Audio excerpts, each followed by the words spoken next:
많은 현대 기독교인들이 존경하고 좋아하는 사람 중에 헨리 나우엔이라는 사람이 있습니다. 그는 예수회의 사제입니다. 그의 신학과 그리고 그의 삶에 관해서는 요즘에 많은 말이 있는 것은 사실이지만 자신의 삶을 통해서 현대인들에게 보여준 그 나우엔의 헌신과 그로 인한 그 긍정적인 영향력을 부인할 사람은 그리 많지 않을 것입니다. 그는 어릴 적부터 신동이라는 소리를 들으면서 자랐습니다. 화란 사람이었던 그는 32살에 심리학자가 되었고 미국에 와서 연구를 하는 중에 이 노틀담 대학교에서 그리고 예일 대학교에서 심리학 교수로 자리를 잡았습니다.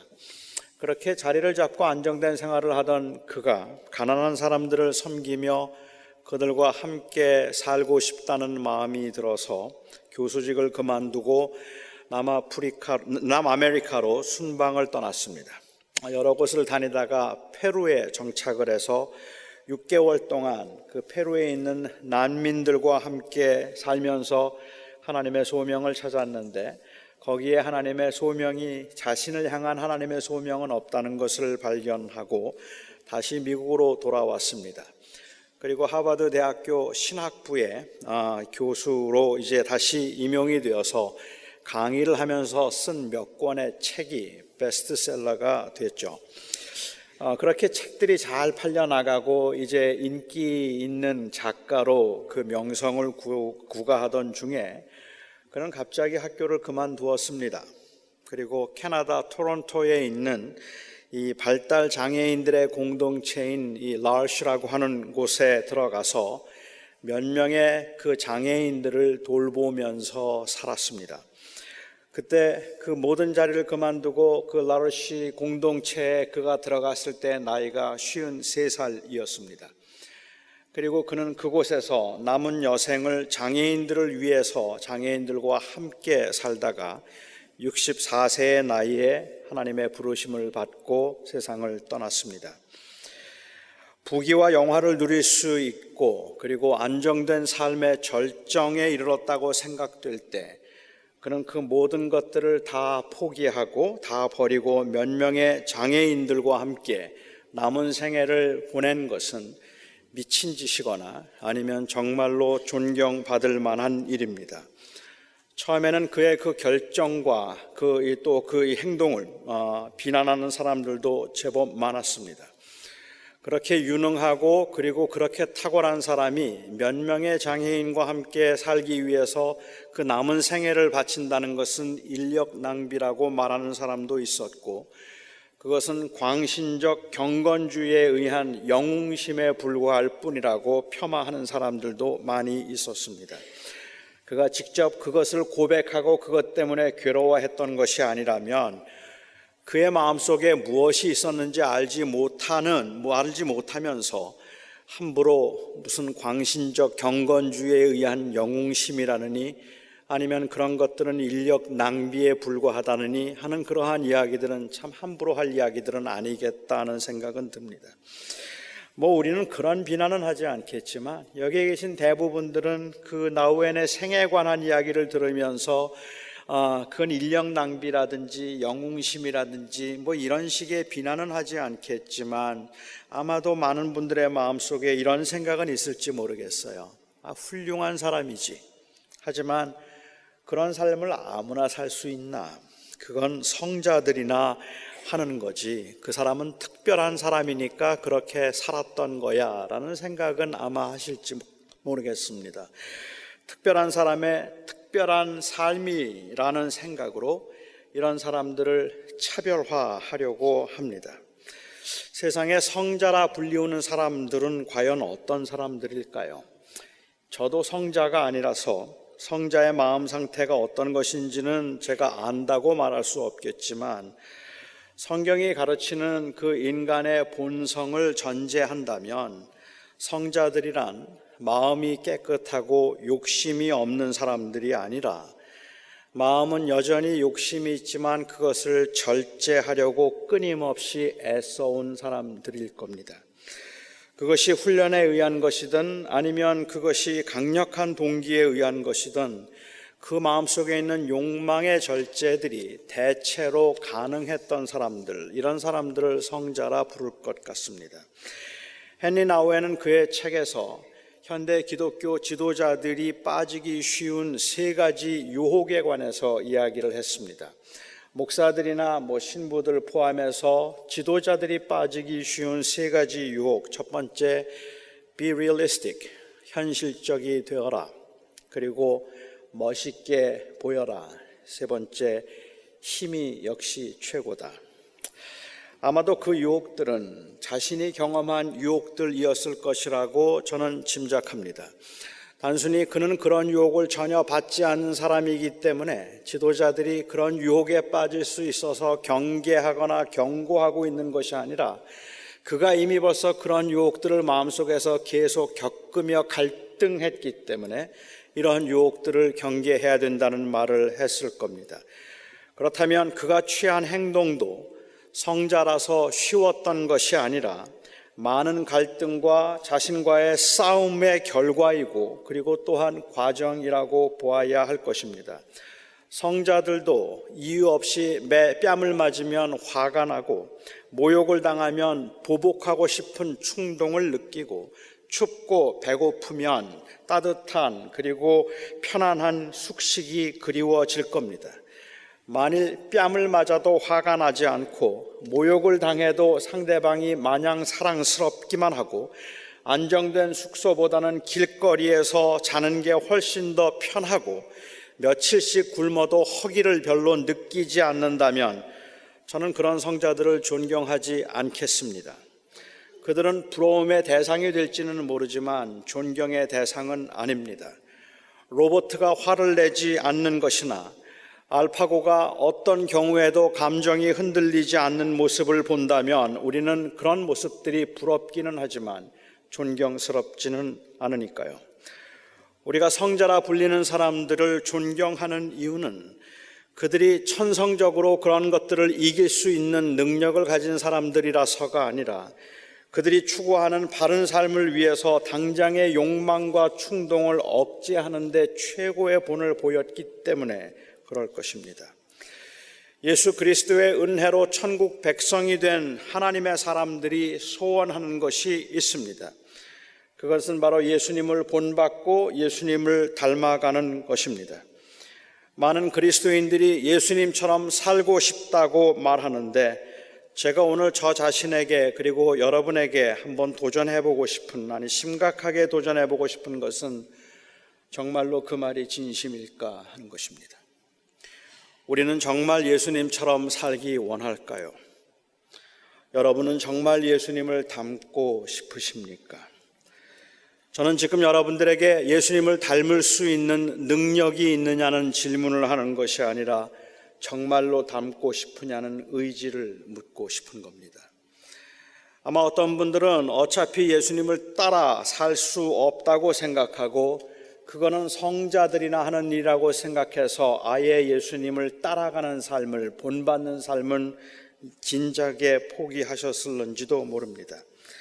하지만 할 수 없다고 포기할 수 없게 만드는 것이 마음에 있는 욕망의 특징이라면 능력이 문제가 되는 것이 아니라 능력을 가장하고 능력이 없음을 합리화시키고 있는 의지의 결핍이 어쩌면 우리의 더 심각한 문제일 수도 있겠습니다. 사람들의 마음속에 무엇을 가지고 싶다거나 무엇을 하고 싶다는 욕망이 생기면 그 욕망은 할 수 없음에도 불구하고 안 되는데도 불구하고 주변에 있는 모든 사람들이 말리는데도 불구하고 놓을 수 없을 만큼 우리의 마음을 흔들고 유혹하는 것, 그것이 바로 마음속에 있는 욕망 아니겠습니까? 그렇다면 우리가 예수님을 본받을 수 없다고, 본받아 따라 사는 것이 힘들다고 이게 그렇게 쉽게 포기되는 건 아닐 거라는 말입니다. 또 어떤 경우에는 우리가 진짜로 본받으려고 하기보다는 흉내만 내려고 하기도 합니다. 흉내를 낸다는 말은 정말 주님처럼 살고 싶은 의지는 없지만 그렇게 쇼업함으로 다른 소정의 목적을 이루려는 의도를 의미합니다. 본받는 것과 흉내내는 것은 보기에는 비슷해 보일지 몰라도 아주 다른 것입니다. 흉내내기는 가짜이고 본받기는 진짜이기 때문에 그렇습니다. 우리는 흉내를 낸다는 말의 의미는 흉내내기와 본받기에 다른 점이 있다면 진실로 그렇게 따라해 보겠다는 마음이 있는 것과 그것을 따라하고자 하는 마음은 없지만 그렇게 따라함으로 다른 목적을 이루고자 할 때 그것은 흉내내기가 될 것입니다. 그런데 우리는 주님을 본받자고 하면 자꾸만 흉내내기를 하려고 합니다.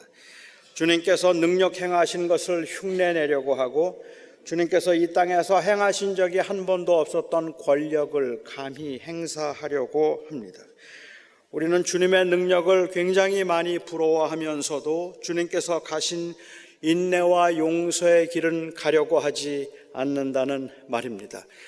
때로는 주님을 본받는다는 말을 하지만 저도 이 설교를 하면서도 주님을 본받자는 설교를 하지만 그 주님을 본받자는 설교와 본받는 흉내를 내므로 내가 얼마나 훌륭한 목사이고 얼마나 인격적인 목사인가 하는 것을 교인들에게 알려서 교인들의 마음을 사려고 한다면 그것은 본받는 것이 아니라 흉내내기가 아니겠습니까? 우리가 이 땅에 살아가면서 정말로 주님을 따라 본받아 살겠다고 말하면 이 일은 어떤 일이 있더라도 주님이 부르시는 그날까지 그 길을 가겠다는 의미이어야 할 텐데 이 용서와 그리고 또한 인내의 길을 우리는 끝까지 가려고 하지 않고 일정 기간 그러한 모습을 보여줌으로 내 마음속에 가지고 있는 더 큰 욕망을 얻어내려고만 한다면 그것이 바로 흉내내기라는 말입니다. 엄두도 나지 않는 길이기 때문에 자신이 없는 길이기 때문에 주님을 본받고 주님을 닮고 싶다는 말을 쉽게 하지 못하는 것 그리고 소원이 무엇냐고 물을 때 주님을 닮아서 살고 싶다는 그 말은 왠지 너무 거룩한 척하는 것 같아서 망설여지는 것도 사실이지만 그리스도인으로서 주님을 닮고 그리고 주님을 따라 살고 싶은 간절한 소망이 정말 우리에게 있기는 한 걸까라는 그 질문은 우리로 하여금 많은 생각을 하게 만듭니다. 주님을 따라 살고 싶습니다라는 말을 하는 그 표현 자체가 우리에게는 너무 어색하기 때문에 그렇게 말을 하지 못하는 것은 이해할 수 있습니다. 아니면 주님을 따라 살겠다고 말하지만 실제로는 그렇게 살지 못하고 있는 자신의 모습 때문에 주님을 따라 살고 싶다는 말조차 입에 담는 것이 죄송해서 망설여지는 경우도 저는 이해할 수 있겠습니다.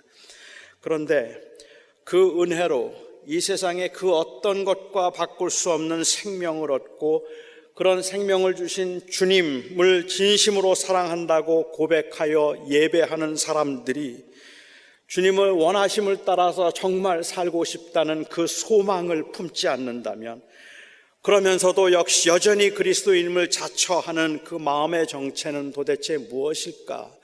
그것 의아스러운 것 또한 사실입니다. 헨리 나우의 이야기를 다시 한번 해볼까요? 그는 그의 책 In the Name of Jesus라고 하는 그 책에서 그가 모든 유혹을 물리치기 위해서 물리쳤다 말하는 것은 아니겠지만 그 싸움을 가능하게 만들었던 가장 중요한 것은 내가 나를 사랑하느냐 하는 이 주님의 질문에 대한 답을 찾아가는 것이라고 했습니다. 그가 세상적인 시각에서 보면 잘 나가던 그 커리어를 다 내려놓고 빈민촌을 찾아가고 장애인들을 찾아간 이유가 단순히 인생의 목적과 목표가 무엇인가 하는 것 그리고 또 인생에서 더 보람된 것이 무엇일까 하는 것을 찾아서가 아니라 내가 나를 사랑하느냐는 그 질문에 대한 답을 찾아가는 과정에서 내린 결론이었다는 말입니다. 저는 이 질문을 내가 정말 나를 따르기를 원하느냐 내가 정말 나를 본받기를 원하느냐는 질문으로 바꾸어서 오늘 말씀 앞에서 서보고 싶었습니다.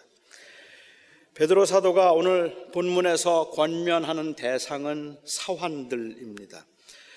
8절을 보면 이렇게 말씀을 하십니다. 사환들아 범사에 두려워함으로 주인들에게 순복하되 선하고 관용하는 자들에게 뿐만 아니라 또한 까다로운 자들에게도 그리하라라고 말했습니다. 여기에 말하는 사환들이란 단순한 인플로이를 이야기하는 것이 아니라 종들이고 노예들을 가리킵니다. 좋은 주인도 있었겠지만 까다로운 주인들도 있었습니다. 한글 성경에 까다로운 주인이라고 그렇게 번역된 이 말은 성격이 굉장히 깐깐해서 매사에 철저하고 그리고 잘못된 것을 용납하지 못하는 사람을 말하는 것이 아닙니다. 그래서 ESV 영어 성경에서는 여기에 까다로운 사람을 unjust라고 번역을 했고, 그리고 또한 NASB에서는 unreasonable이라고 번역을 하기도 합니다. 여기에 까다로운 사람은 아주 고약한 사람을 가리키는 겁니다. 아주 불의한 사람을 가리키는 것 같아서 그래서 이유 없이 종들을 때릴 수 있는 사람입니다. 좋은 주인도 있었겠지만 이렇게 못된 주인들은 이유 없이 종을 때리기도 하고 학대하고 괴롭혔습니다. 게으르거나 일을 잘못해서 곤욕을 치르는 경우 물론 있었겠죠. 그런데 아무 잘못도 하지 않았는데 이유 없이 어려움을 당하고 매를 맞는 경우 또한 허다하게 많았습니다. 억울할 때 참고 그럴 가치가 없어 보이는 상대방을 존경함으로 순복하는 것이 얼마나 어려운 일인지 저와 여러분은 잘 압니다. 그런데 베드로는 억울하게 매를 맞아도 참으라고 말합니다. 베드로가 그렇게 말하는 참아야 하는 이유를 주님도 그런 길을 가셨기 때문이라고 말합니다. 즉 주님을 본받는 삶을 살기 위해서 참으라고 말하는 겁니다. 일반적으로 우리는 이런 말들을 들으면 금방 거부감이 생깁니다. 내가 주님입니까? 예수님이야 하나님의 아들이시니까 그럴 수 있었던 것이고, 나한테 그냥 무조건 참으라고 말하는 것은, 평범한 사람인 나에게 무조건 참으라 요구하는 것은 그것은 부당한 것이 아닙니까? 사실 베드로 사도가 당시 노예들에게 권하는 말이 율법적인 요구이거나 아니면 의무를 말하고 있다면 저도 부당하다고 생각합니다. 억울한 사람들, 특히 힘이 없어서 억울한 사람들에게 참으라는 말은 참 잔인한 말입니다. 힘 있는 사람에게 당신이 참으라고 말할 때는 마음이 아프지 않은데, 힘없는 사람은 참지 않아도 달리 할 것도 없지만 그럼에도 불구하고 그 힘없는 사람에게 참으라는 말은 사실은 그렇게 쉽게 할 수 있는 말이 아닙니다. 참으라는 말이 얼마나 모욕적인 말이 될 수 있는지, 자기의 그 연약함이나 아니면은 그 힘이 없음으로 인하여서 느끼는 그 좌절을 우리가 생각해 볼 때는 참으라는 그 말이 얼마나 인격적으로 때로는 참 치욕스럽게 느껴지는 말인지 우리가 안다면, 우리는 고난당한 사람들과 약한 사람들에게 그렇게 쉽게 참으라고 말할 수 없을 겁니다. 억울하지만 힘없는 내가 참아야지 별 수 없잖아. 그냥 참아야지. 그래야지 그래도 손해를 덜 보지 않겠어. 이게 현실적으로는 너무 맞는 말인데, 사실은 그렇게 말하지 말고 나도 힘을 좀 보태줄 테니까 참지 마, 절대로 기죽지 마, 그렇게 말해주고 싶습니다. 참지 말고 그냥 죽은 사람처럼, 정말로 아무것도 없는 사람인 것처럼 그렇게 말하지 말고 내가 좀 도와줄 테니까 기죽지 마라고 말해주고 싶다는 말입니다. 그나마 약하니까 참으라고 하지 않고 하나님을 생각해서 참으라고 말씀하시는 것이 자존심이 좀 덜 상하기는 하지만 그래도 부당하다는 생각이 들기는 마찬가지입니다. 하나님을 생각해서 참는다고 그렇게 말을 하면서도 사실은 내가 힘이 없어서 이렇게 당하는 거지라는 생각이 계속 들기 때문에 그냥 억울하다는 마음은 마찬가지일 것 같아요. 이들이 얼마나 억울하게 그리고 얼마나 힘들게 살아가고 있는지, 못된 주인을 만나서 이유 없이 매를 맞는 것이 얼마나 모욕적인 언사이고 모욕적인 것인지 모르는 바 아닐 텐데, 그런데 베드로는 참으라고 말합니다. 제 짐작에 베드로도 아마 그 노예들의 상태 그리고 억울한 사정을 모르지 않았을 거라고 생각합니다. 그런데 참으라고 말합니다. 저는 이 말씀을 보면서 도대체 무엇이 베드로로 하여금 이렇게 말하도록 만들었을까가 궁금했습니다. 베드로가 원래 그런 사람이 아니잖아요. 우리가 성경을 읽으면서 짐작하기에 베드로는 혈기가 많은 사람이었고 자기 주장이 강한 사람이었고 다른 사람들을 배려하는 성품의 인물은 아니었잖아요. 다른 사람이라면 몰라도 베드로라면 참으라는 말을 하면 안 될 것처럼 그렇게 참지 못하던 사람이 베드로가 아니었습니까? 그런데 베드로가 도대체 어떻게 이렇게 참으라는 말을 할 수 있을까? 어떻게 이렇게 변했을까요? 오순절 성령 세례를 받고 그가 변했다고 말하는 사람도 있고, 그가 사도로 특별히 부름을 받으면서 새 사람이 되었다고 말하는 사람도 있습니다. 그러나 우리가 일반적으로 경험하는 것처럼 변화는 단회적으로 일어나지 않습니다. 비록 어떠한 그 특별한 계기가 변화의 기회를 제공하는 것은 사실이더라도 사람은 한 번에 변하는 것이 아니라서 변하기 위해서는 아주 긴 시간의 사색과 훈련이 필요한 법입니다. 그가 억울한 일을 당하는 사람들에게 예수님을 생각해서 참으라고 말할 때쯤이면 아마도 베드로는 예수님께서 가셨던 길을 깊이 사색하고 그리고 또한 그 주님께서 가셨던 길을 깊이 묵상하는 가운데 많은 훈련의 결과였을 거라고 저는 짐작합니다. 베드로 전서와 베드로 후서에서 베드로가 자주 사용했던 단어가 바로 이 think라는 단어입니다. 생각해보라, 아니면 나는 너에게 다시 생각나게 하기를 원한다, reminding하고 remembering하고 thinking 하도록 만드는 것이 베드로 편지에서 자주 쓰던 말이라면, 베드로가 이런 말을 할 수 있을 때쯤이면 이미 벌써 상당히 긴 시간 동안의 사색의 결과가 아닐까라는 생각을 하죠. 베드로의 가슴 속에는 아주 깊이 각인되어 있던 이미지가 있었습니다. 예수님께서 대제사장의 집에서 신문을 받으실 때였습니다. 느닷없이 그냥 갑자기 끌려간 주님이 너무 걱정이 되어서 베드로는 여러 방법을 통하여서 대제사장의 집에 스니킹 할 수가 있었습니다. 대제사장의 집에 몰래 들어가서 그는 그곳에서 벌어지는 모든 일들을 다 보았습니다. 사람들은 주님을 조롱하기도 하고 주님을 때리기도 했습니다. 예수님을 죽이기 위해서 그들이 내세운 그 증인들이 하는 증언을 들으면서 베드로는 화가 치밀어 견딜 수가 없었습니다. 억울해서 그냥 그 자리에서 벌떡 일어나서 소리라도 지르고 싶었습니다. 다 거짓말입니다. 다 거짓말입니다. 우리 주님은 그렇게 말씀하신 적도 없었고 그렇게 행하신 적도 없었습니다. 그런데 아무 죄도 없는 그 주님을 윽박지르고 때리고 놀리는 모습을 보면서도 우리 주님은 그런 분이 아니라고 그는 일어서 말할 수 없었습니다. 너무 무서웠기 때문입니다.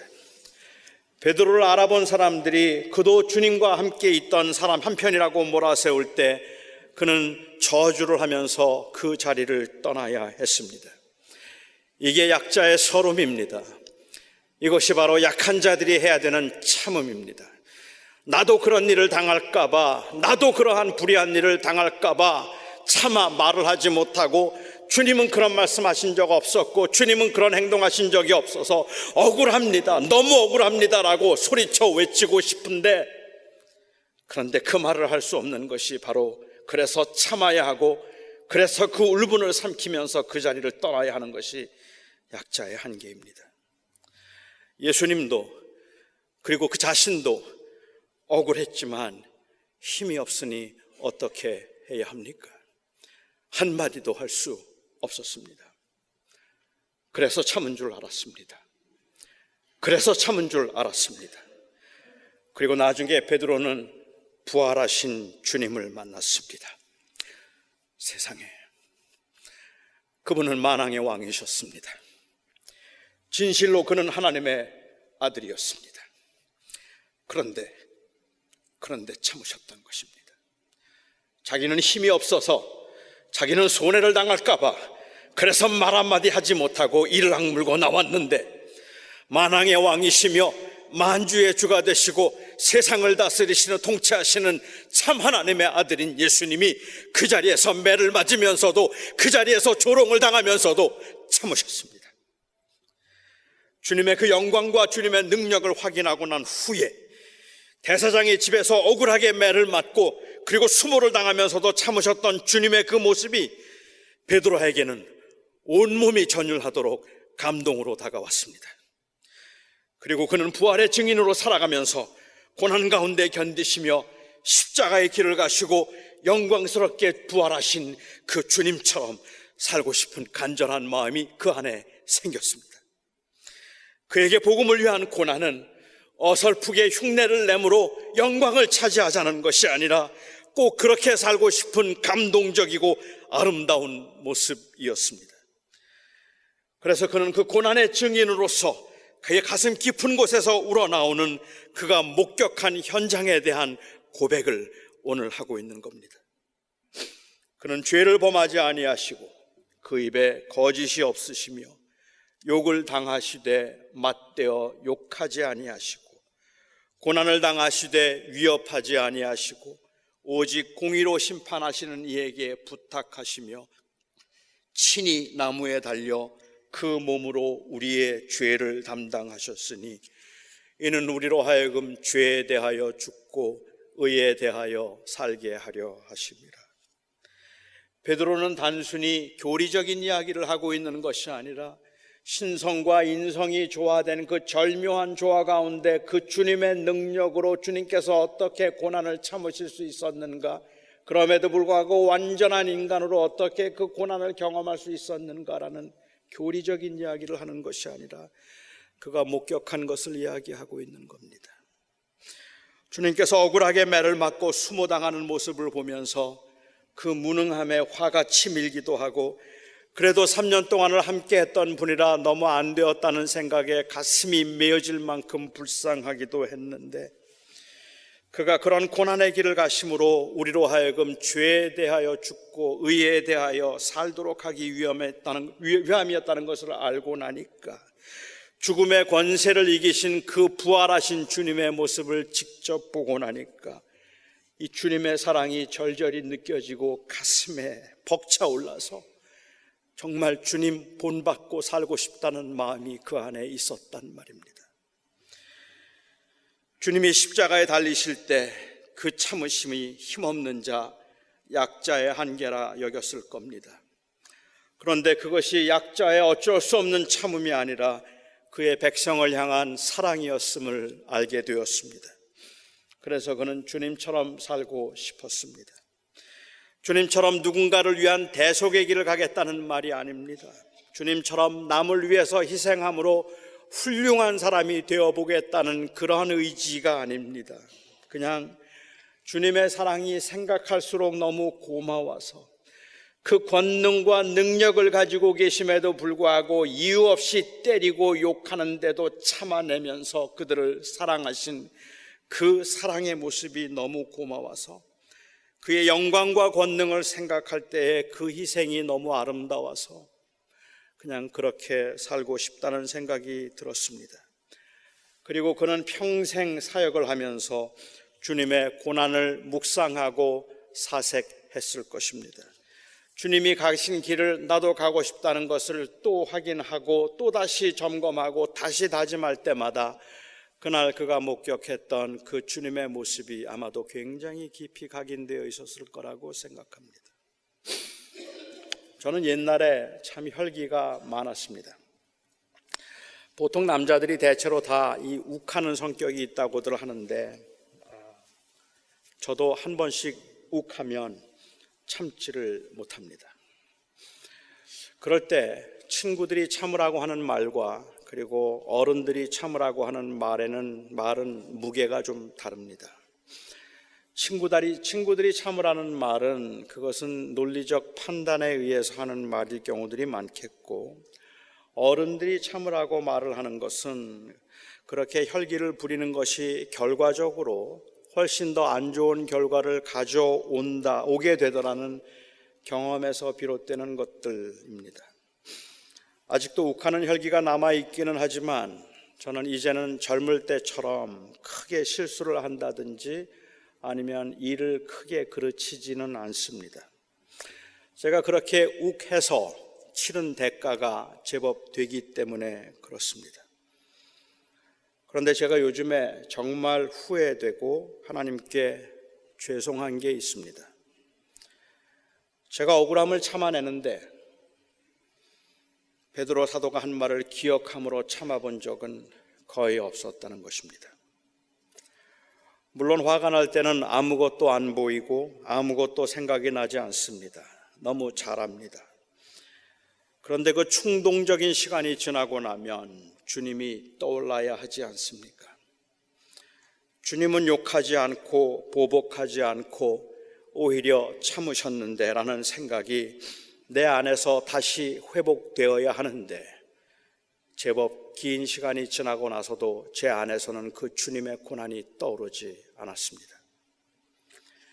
25년을 목회하면서 수없이 설교를 했고 40년을 교회 안에서만 있었는데, 주님이 행하신 기적, 주님의 행적, 주님의 성품은 강의한 없이도 강의할 수 있을 만큼 많이 말했는데, 화가 나고 억울할 때, 나만 손해를 보는 것 같을 때 주님의 고난을 생각하며 참아본 적이 없었다는 말입니다. 오늘 본문에서 베드로 사도가 우리 주님은 욕을 당하시되 욕하지 않고 고난을 당하시되 위협하지 않았다 해도 그건 주님이니까 당연히 그러실 수 있었겠지라고 생각했지, 저의 마음을 휘저을 수 있을 만큼 감동이 없었습니다. 그나마 더 손해를 보지 않으려고, 그래도 그나마 좀 좋은 사람, 괜찮은 사람 돼 보려고 참았던 것이 그나마 잘한 것인지는 모르겠어도 주님의 고난을 생각하며 은혜의 감동 앞에서 순종해 참지는 않았습니다. 물론 압니다. 이런 신앙 인격이 하루아침에 만들어지는 것이겠습니까? 베드로 사도가 종들에게 이 말을 할 때 교리적인 정답을 말하고 있는 것이겠습니까? 그래서 지금도 제 안의 고민은, 내 안에 정말 주님을 본받아 살고 싶은 마음이, 그 소원이 정말 있는 걸까? 주님을 본받고 싶다는 열망이 내 안에 여전히 유효한가? 그것이 저의 고민이고 질문입니다. 제 안에 이 소원이 있어서 정말 주님을 본받고 싶습니다라고 그렇게 말할 수 있을 때, 그 소망이 있을 때 아주 힘없어 보이는 베드로의 이 말, 우리 주님은 억울한데 참으셨다, 그 말이 가장 힘 있는 말이 될 수 있을 것입니다. 지금까지 저는 믿음 생활을 하면서 참아야 된다는 생각을 했고 참아야 한다는 말을 많이 들었고 그래서 참기도 했지만, 때로는 내가 잘 참았기 때문에 그래서 아내와 함께 살 수 있었고 참지 않으면 교회에서 쫓겨날까 봐 참은 적도 있기는 했지만, 주님 때문에, 주님을 본받기 위해서, 주님께서 그 고난의 길을 가시면서 억울한 일을 당하시고 욕을 당하시되 그분은 말하지 아니하셨고 그분은 참으셨다는 그 말을 생각하면서 은혜 때문에 내가 주님 앞에서 주님 따라 살려고 참았던 적이 없다는 것이, 아니 기억이 나지 않는다는 것이 하나님 앞에 너무 죄송하더라는 말입니다. 이제부터라도 한 번, 두 번 주님이 가신 그 길을 생각하면서 참아내는 주님과의 교제를 깊이 한번 해보고 싶습니다.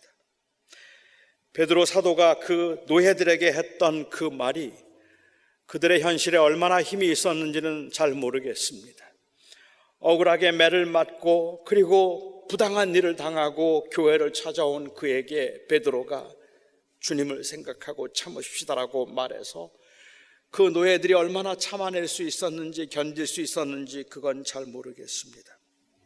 하지만 저와 여러분의 삶에서 이 말이 아무 힘도 없는 교리적 뇌아림이 아니라 가장 확실한 답이 될 만큼 주님의 그 은혜를 사색하고 싶습니다. 깊이 생각해보고 깊이 묵상해보고, 아니 잘 안 되지만 이번 주간 한 주간이라도 주님 때문에 참자, 주님 생각하며 한번 참아보자. 그게 잘 안 되는데, 그런데 너무 억울한데 주님도 그 길 가셨으니까 주님 본받아 살자면 한번 참아보자. 그래서 그 울분을 한번 삼켜보고, 그리고 또 그 억울함에도 불구하고 주님께 맡깁니다. 주님이 해 주십시오라고 그냥 그렇게 하고 그냥 그것을 사겨볼 수 있는 그러한 훈련을 이제 우리가 해야 되지 않겠는가 말입니다. 베드로 사도가 그 고난 중에 억울한 가운데 있던 그 노예들에게 주님이 참으셨으니 참자 말할 때는 그냥 단순한 교리적 선언을 하고 있는 것이 아니라 그가 보았던, 그가 경험했던 것에 그 현장에 대한 그 목격담이라고 저는 생각합니다. 저와 여러분이 예수 그리스도의 은혜, 이것은 그냥 교리가 아니라, 여러분이 누리고 있는 이 은혜는 교리가 아니라 우리에게는 생명이고 삶입니다. 그렇기 때문에 우리는 우리의 삶에서도 그 주님과 동행하고 싶은 것입니다. 저는 이 설교를 하면서 몇 번을 제가 물었습니다. 그리고 오늘 여러분에게 또 묻고 싶습니다. 주님을 본받아 살고 싶은 소망이 있는가? 소원이 있는가? 정말 잘 안 되는데 그렇게 살고 싶습니다. 기도하겠습니다. 사랑하는 나의 아버지 하나님, 억울할 때 참기가 얼마나 어려운지, 억울한데 힘이 없어서 당한다 생각하면 얼마나 더 참기가 어려운지, 주님, 그것이 어렵고 너무 힘들다는 것, 그것도 우리에게는 심각한 문제이지만 저희의 더 큰 문제는 주님, 그 주님의 은혜 때문에 그렇게 살겠다는 열망이 우리 안에 자꾸 열버져 간다는 것이 더 안타깝습니다.